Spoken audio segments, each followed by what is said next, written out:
Queria falar um pouco sobre os processos da utilização do mercúrio. Aqui é um encadeamento mais explicativo, mas basicamente o uso do mercúrio ele é adicionado na caixa de concentração para reduzir a perda de ouro, e nesta etapa de concentração há uma liberação também de mercúrio em solos e rios. Esse seria um dos impactos.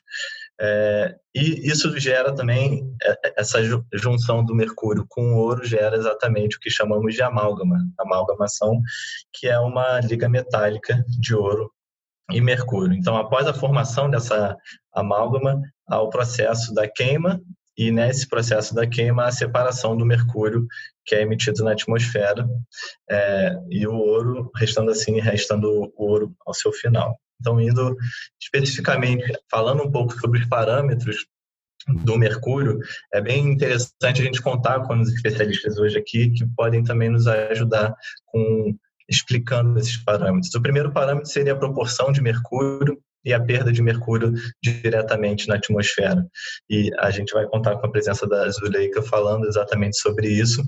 O mercúrio no solo e na água de diferentes áreas da Amazônia é um ponto também relevante que a gente vai precisar discutir, e a concentração de mercúrio em peixes e humanos, que tanto a Ana Vasconcelos quanto a Sandra vai falar um pouco sobre isso. A proporção do mercúrio, ela varia, diferentes estudos mostram que isso pode variar de 1,3 até 8, por exemplo, então a gente precisa também discutir um pouco sobre essa concentração, se seria regional, de que forma a gente poderia apresentar isso na construção de cenários. Essa perda do mercúrio, a proporção de perda do mercúrio, ela também, diferentes estudos mostram que pode ser de 10% até 47%, e se a gente for falar mais especificamente de como essa perda se divide, seria exatamente os solos, águas, entre solos, águas e atmosfera. Diferentes estudos, já acho que a Zuleika vai poder nos ajudar a entender mais também sobre todos esses processos. O mercúrio no solo e na água é algo que mostra a concentração do mercúrio. Esse estudo mostra diferentes concentrações em diferentes áreas na Amazônia, que vocês podem verificar que o mercúrio, aqui nessa coluna, esse estudo ele mostra tanto a concentração do mercúrio na água quanto no solo. Esse aqui é só para a água. Isso seria relevante também para a gente entender, de alguma forma, até para descontaminar. A gente vai falar um pouco mais de contaminar solos e águas. Falando de um outro parâmetro, da concentração de mercúrio em peixes e em humanos. E aqui a gente tem uma base de dados de informação, como a Júlia e o Pedro mencionaram, da base de dados da Escola Nacional de Saúde Pública do WWF, que estamos fazendo uma parceria para a utilização desses dados. Vocês podem ver aqui, são esses em rosa e azul, são os dados de contaminação de peixes e humanos. E também estamos juntando com outras informações, como os dados de embargo do IBAMA e também da RASG, informação que o ISA também participa dessa rede amazônica. Então, a gente tem diferentes pontos de garimpo ilegal, em amarelo, e a ideia é exatamente verificar qual seria a correlação entre os pontos de garimpo e a contaminação contaminação de mercúrio. Não via causalidade, porque aí seria algo difícil de afirmar, mas estamos também caminhando para verificar essa informação. Falando especificamente dos impactos do mercúrio, o mercúrio ele tem diferentes impactos, né? O primeiro seria exatamente o impacto na saúde, como ingestão, inalação e contato dérmico, que aqui a gente não está trabalhando, contaminação do solo, que pode também afetar o abastecimento de água, disponibilidade de peixe para consumo, e como a gente pode avaliar esses impactos. Bem, como eu já havia mencionado na terça-feira, existem 3 perspectivas, né, que a gente pode analisar esses impactos. Se analisasse as 3 juntas, a gente estaria cometendo uma dupla contagem. Então, aqui são 3 perspectivas para a gente analisar esses impactos do mercúrio. O primeiro seria exatamente os impactos na saúde, pela ingestão, inalação ou o mercúrio emitido na atmosfera, e o mercúrio emitido na atmosfera. O segundo seria exatamente o tratamento, né? Tratar o solo e a água contaminada por mercúrio. E uma terceira perspectiva seria a partir de um bem substituto. Falando um pouco sobre os efeitos na saúde, as especialistas vão poder falar um pouco sobre o metilmercúrio, que é exatamente o mercúrio, ao estar em contato com micro-organismos, ele se transforma em metilmercúrio, que tem um potencial maior de dano, e além disso tem todo o processo de bioacumulação na cadeia trófica. Quando você vai subindo na cadeia trófica, um peixe vai se alimentando de outro, e os peixes carnívoros têm mais, em geral, tem mais concentração de peixes de mercúrio. E isso pode gerar danos à saúde, como, por exemplo, comprometimento, desfechos de comprometimento de QI em fetos ou impactos no sistema nervoso central. Isso afetaria todas as pessoas que se alimentam de peixes na região, e que eu citei algumas delas. Com relação à inalação, né, o mercúrio metálico seria muito relacionado aos garimpeiros pelo uso ocupacional. Claro que a gente verifica isso de forma conservadora para os garimpeiros, mas poderia muito bem, dentro dos garimpeiros, ter cozinheiras ou uma comunidade próxima, mas a gente tem tentado ver pelo lado apenas dos garimpeiros, e tem a questão moral, se a gente deve ou não considerar, já que ele gera o dano, mas, por outro lado, ele também, ao se contaminar, ele gera um ônus ao serviço público de saúde.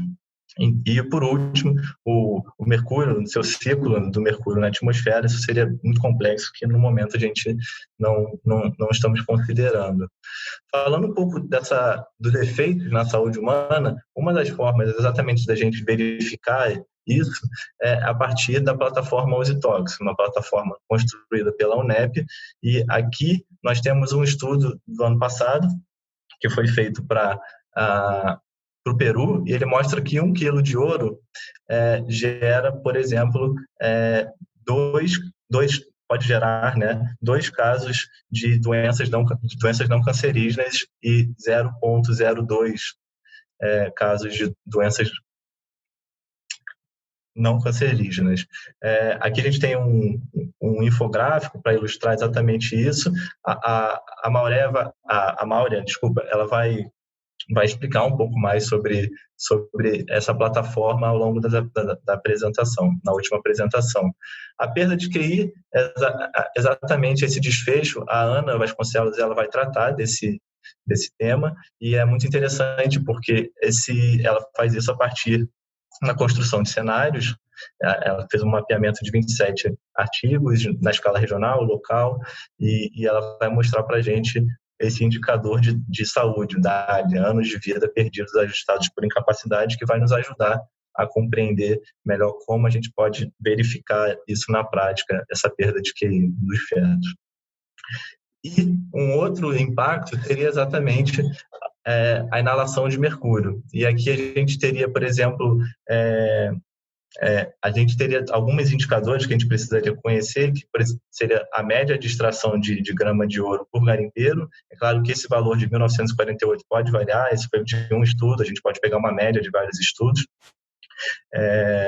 E essa probabilidade, na verdade, essa ocorrência nessa amostra desse estudo, de 33% da amostra dos garimpeiros tem problemas de saúde, isso foi apenas de um estudo. A gente também pode discutir se há algo na literatura com relação à inalação de mercúrio metálico por uso ocupacional e seus danos. E os custos de internação, tratamento de doenças renais, estariam eles no DataSUS, né? Lembrando que o DataSUS ele não vai apresentar contaminação por mercúrio, mas sim doenças renais. Então, só para deixar isso claro. E aqui a gente tem um esboço para tentar verificar essa inalação de mercúrio, doenças renais. Esse gramas de ouro por 1948 seria exatamente o número de garimpeiros, né? A gente tem a nossa unidade de entrada, que seria gramas de ouro. Então, dado tanto de gramas de ouro, a gente divide pelo número médio e chegaria aqui número de garimpeiros, a sua proporção de garimpeiros que teriam essa... É claro que esse valor aqui a gente precisa refiná-lo, e a média de dias e também o valor da diária. Isso é apenas uma proposta, a gente deixa para discussão para depois. O tratamento de solo, exatamente, já havia comentado na terça, existem algumas técnicas que descontaminam o solo, vou citar aqui principalmente a biorremediação, que pode usar micro-organismos e plantas para imobilizar o mercúrio. Aqui existem outras, como a eletrocinética, escavação, lavagem de solo, e a gente pode também discutir um pouco sobre isso. Talvez algumas delas não sejam tão aplicáveis ao contexto amazônico. E aqui algumas variáveis: média de mercúrio no solo, perda de mercúrio para cada grama de ouro no solo e o custo de tratamento. Isso seriam informações super relevantes para a gente construir a nossa fórmula de valoração lá no final. E, por fim, o bem substituto seria exatamente a gente calcular o mercúrio a partir do seu não uso. Então, a gente isso foi feito em uma tese de doutorado, exatamente verificar quanto custaria esse aparelho para a gente não usar o mercúrio. Então, seria uma outra forma, uma perspectiva da gente avaliar os impactos do mercúrio. Então, seria basicamente isso. Eu vou já passar a palavra para o Pedro, para ele apresentar a Zuleika. Agradeço e estou animado aqui para escutar um pouco de vocês também.